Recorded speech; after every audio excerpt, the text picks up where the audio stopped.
Project RLCS Season 1, Episode 3. We have some immaculate news.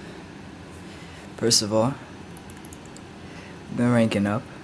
Plat 2, Div 2. Go ahead and queue up a game real quick. Now, for the most important set of news. Currently I'm on Xbox, and as you can see in my gamer tag, it says I love still. However, if you look at my Epic Games, it's Arts Expression, just like the YouTube channel. That's my brand, that's my name. That name holds extremely deep meaning to me. There's extremely in-depthful backstory behind that name. So when it goes to playing in the RLCS, that's going to be my name throughout the series. The issue is, if I play the RLCS on Xbox, then I won't be able to utilize Arts Expression because the name is too long. So on Arts Expression, if I try to put that on my Xbox gamer tag, it only lets me put all the way up to like N or something. Like I can't put the full name. And in the rules, I have to have consistency throughout the gamer tag, or we're ineligible to play. So with those circumstances, I had to do some updates to the PC setup. I had to make a few adjustments, but shout out to my pops, shout out to my mom. After letting them know about the situation, they went ahead and invested into us, our community, into me, our future. And when I say us, I mean you and those of you who are watching, and the community itself, along with technically family, friends, pretty much everyone on the earth who's going to have some type of benefit from taking this step forward and building that door. We already ordered the CPU, we ordered the GPU, we ordered the entire setup. So I should be getting everything by Thursday. So today is Monday, March 23rd, 2026. Everything should be getting here around the 26th through the 30th. So far, I have to check Newegg for my headphones and my power supply and see when those are gonna get there. But for the most part, I should have my PC built around by the end of the first week of April. This is extremely important news because, again, I play on like old gen console, and when I played my placement matches back then, when I hit champ for the first time, the first and only time, switching to my old laptop, which I got when I was like 10 or 11 years old, so this is like 2015. I played on a 2015 laptop with like a old ass i5 with like a 1050 GTX GPU. It was just some old ass piece of equipment. It still felt exponentially better than this console. Like the input delay was so minimal. I felt like everything I did was on point. Like it was instantaneous. Whereas for console, I can feel the sluggishness and the almost feeling like there's like there was, let's say there's a tunnel, and in that tunnel, when I scream in the tunnel, Rocket League will take like a few seconds to echo back the noise. Whereas when I'm on PC, there is no echo back. The noise that I put out, it happens instantaneously. There is no like delay between the inputs. So just the feeling, 1, 2, I can start streaming. 3, I'm pretty sure my dual partner, she's gonna be on PC, so having the ability to use Discord, because right now I'm not entirely sure if my headset even works.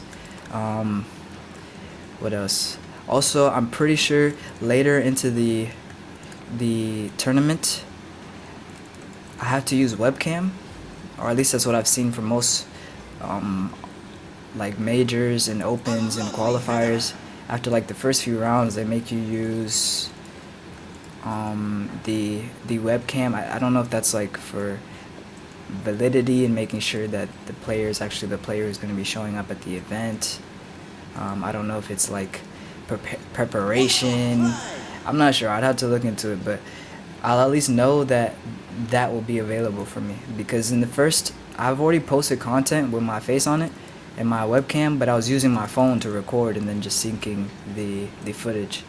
I have a 4K webcam, but it's not optimized for my MacBook, so I don't use it. That's why I don't use webcam or anything else whenever I record the footage here. And plus, just for diversity, you know, I don't always want to have webcam on. What's it called? But I'm truly excited, like genuinely excited, because I've always wanted a PC. I've always wanted the opportunity to play Fortnite Siege on mouse and keyboard without all the extra delay. Most of the, like, I had intentions of being an extremely competitive wager player or token player. The pro scene was like because I really loved creative and zone wars, but as soon as I started playing against like higher competition and I truly got to see the power of ping and frame rate in first person shooter, or not first person, but in shooter games, I had to just like take a step away and just take a break and wait for my PC to come. And now the opportunity is finally here. I don't know what it is, but I think even in the process of setting everything up and purchasing the equipment, I was just so nonchalant, so relaxed, because I was already in a state of mind where I already had a PC, I already won the world championship. Like, this to me just felt like life just showing me the steps that I already took internally way back then. I mean, y'all heard the way I spoke about things in the G to GC series, the way I spoke about things in the early episodes of Project RLCS. So now we're just seeing things come to fruition. I mean, the only thing that's left is, like, the few variables that I have in mind is, first, I need to meet her. I need to meet my dual partner. That's one. Two, I want to get some RLCS exposure. Like, I want to play against players who have already competed in the RLCS, who have won the RLCS, and get more exposure, like information-wise, and just have discussions about that shit. Because so far, the only essence of familiarity that I have right now is from apparently Jack's girlfriend, and she did like a behind the scenes, like a vlog of her like in the stadium filming for FIFA E or whatever it's called. So I got to see like different POVs, but I want to hear this shit from the point of view of an actual professional player, because I'm more than likely right now I'm going in there independent without an org, but I still want to understand what to expect as far as like media, logistics, and the differences if I don't have an org. You know, one of my, again, till this day, my favorite player to watch right now is Nuopa. Like, hands down. Even when I first started going back into Rocket League around December, I just, as soon as this video popped up, I just knew he was the one I wanted to watch, because his play style, the way he plays, there's a combination between technicality and free will and spirit behind his play. Like, you can tell he plays his own game without feeling like he needs to compensate for how his opponents are playing. At least from a reactional standpoint. Like, obviously you can make adjustments, that's something that's just natural and unconscious, but think of like an average plat player playing against a diamond player who's extremely mechanical, and they start like questioning their gameplay and their decisions. That's just not something I see in Nuupo. Nuupo will do shit that just might not be the most efficient, but he makes it work in his own eyes. Also, seeing the way he carries himself, his demeanor. Again, this is just someone that I look forward to meeting at the RLCS, and even just playing with throughout my Rocket League career, and as I just fuck around with this shit. I have no idea how good his English is, but we'll make that shit work. Other players that I look forward to meeting, Squishy, of course. That till this day, he is my goat, my hero for this shit. So I cannot undermine that at all. Right now it's just that I can think of off the top of my head is Squishy, Nuupo, maybe Beast Mode. I've been seeing a bit of his footage. He seems like a pretty cool guy. I fuck with the way he carries himself. Zen is pretty hilarious. Judging the way that he is, he's pretty chill. He's pretty hilarious on my part, like based off of what I've seen. I also think it's just because he's also French, so hearing him like have like conviction when he gets frustrated and hearing it in French, like that shit is hilarious to me. Who else? I mean, to be honest, because my intentions right now for RLCS is to just, like, obviously, like, winning is just an inevitable part, but that's not like my goal. Like, I'm not walking this path for the sake of winning or succeeding the destination. It's more so just using my fire to ignite and enhance the flames that I come across. So my will, my heart, my creativity, and my ability to pour energy into a space that didn't quite have energy, I want to utilize that along my process of winning the RLCS, meeting people at the RLCS, building relationships. Because again, when I look at my competition or the opposing team, I'm not looking at them like they're a threat who's going to prevent me from winning the RLCS and that I need to destroy their flame in the process. Like, no.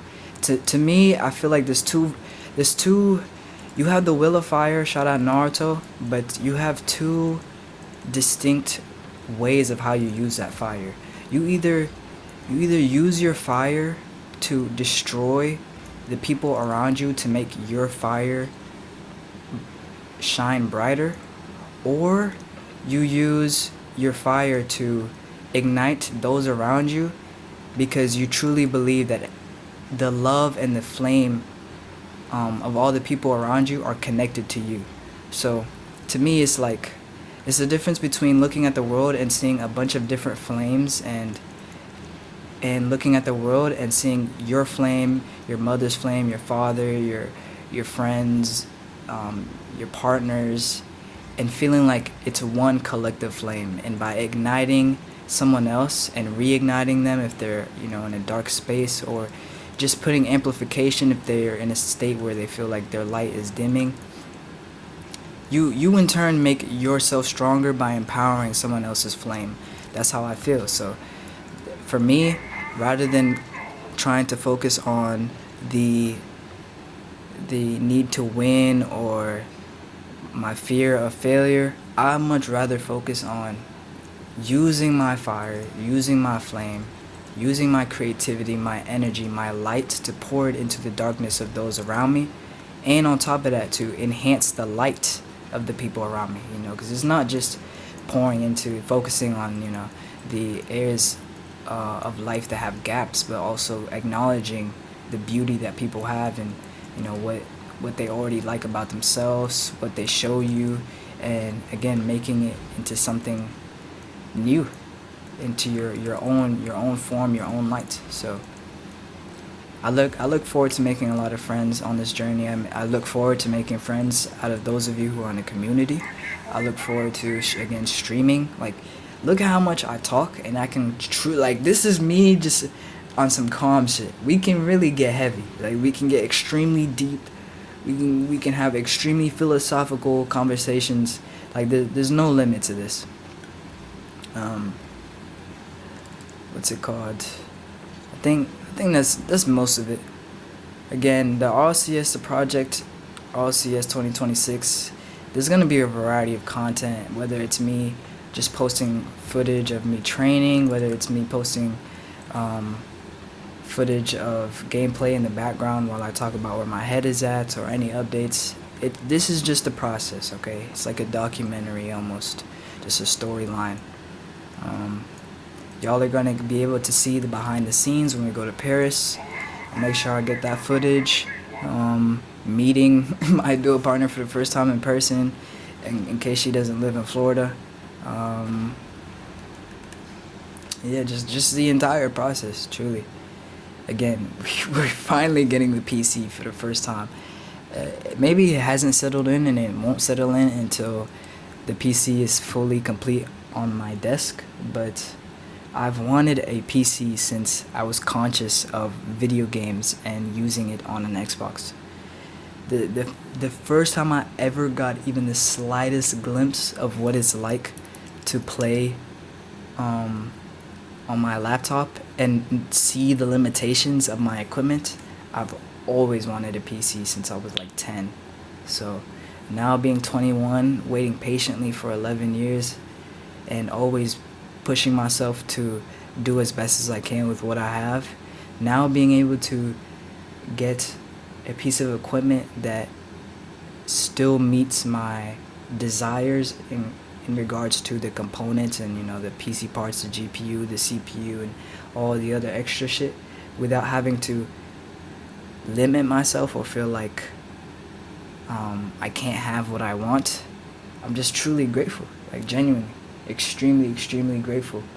I rekindled relationships with my past friends that I walked away from whenever I was walking my own path and needed time to myself.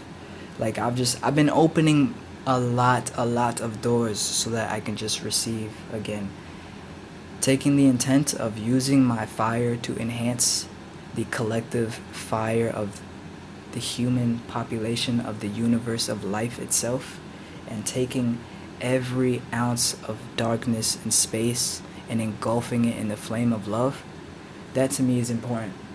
And I'm willing to look past my flame being dimmed in the process, because I know that my flame has been depleted before.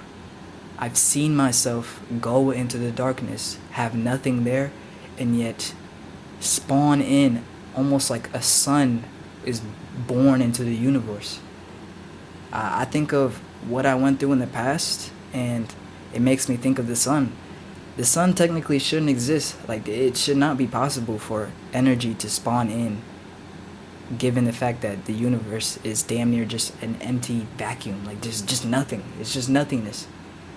But with that, the sun spawned in, and not only does it generate energy from God knows where, but that same energy, that same flame, that fire that the sun pours out is what holds space for this planet, is what holds space for all of our dreams and all of our creativity, what holds space in life, and it's resource for what comes in the future. So I take that into account, and I look at my own heart and I view it like it's the sun. When I think about my mind, I think of the moon. The moon has its phases. The mind can be dark, but at the end of the day, you will come to realize that for me, the phases are determined by the reflection of the light emitted from the sun. And so if I call my heart the sun, my mind is going to reflect the energy and the will of my heart. And if I trust that this life, this experience, is what you would consider to be the earth, so let's say life is the earth, my mind is the moon, and my heart is the sun, for as long as I'm continuing to love life, right? Not only am I pouring energy for life to continue to flourish from the power of my heart, from the power of the sun, at the same time, the same love and all the energy that I'm using within my heart is not only reflecting in life itself, but it's reflecting on the moon. It's reflecting on my mind.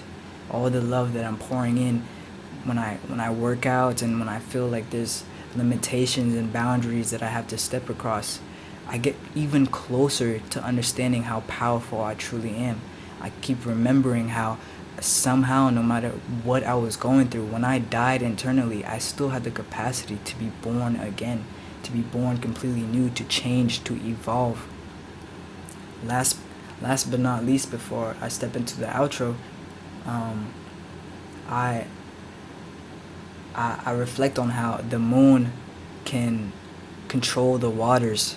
The moon can control certain aspects of the earth. You know, without the moon, there would be a sense of chaos within our life. So what does that mean to me metaphorically? Without the mind, without the mind being available for us to decide how we want to live our life, to set our own blueprints, our own guidelines, our principles, our values, our own habits, our daily routines, what we like, what we don't like. We would have all this energy at our disposal, but it would be running carelessly. It wouldn't have any sense of guidance. So for me, I think of that metaphorically as in the same way the moon controls the ocean waves and the tides. If the moon were to just vanish, the entire earth would just wreak to havoc, because the water wouldn't be, the waves wouldn't have a system to guide it. So I look at my mind through the will of my heart with love, and rather than trying to destroy what's in my mind, I'd rather look into that space and focusing on creating something new, so that whatever it was that made me feel like I needed to destroy something doesn't even need to worry about destroying anything, because it's using its power for something much greater than that. I think of the battle for peace. You can either achieve peace by destroying hatred and destroying the emotions of life and destroying the past, or you can achieve peace by pouring love into understanding one another. Because we see the beauty in emotions, we see the beauty in pain, and why it makes joy feel that much greater. Why would we then want to get rid of those suppressive emotions when they bring value to our life, when they make life what it is? So for me, why would I ever go back and want to, go destroy myself in order to build something new? I don't need to do that. I can take what I have now and amplify it and add on to it. I don't need to destroy someone else's canvas in order to make it something new in my own light. You don't go into a museum, look at a canvas, and destroy it, burn it, and then redraw it in order to make your own story out of that canvas. No, you look at that canvas, something inspires you. And when I think of the word inspire, to me, inspire means internal sprouts of energy. So inspire. When you break that down, so internal, spy, sprout, and I'll say energy. So an internal sprout of energy within you is then utilized to birth life into something. When you walk into a museum, you look at a painting, you look at a drawing, you look at clothes, you look at the people around you, you look at life, and you gain inspiration and you add on to it. You make adjustments to it. So with all of that in mind, I love y'all. Continue to create and focus on what you want.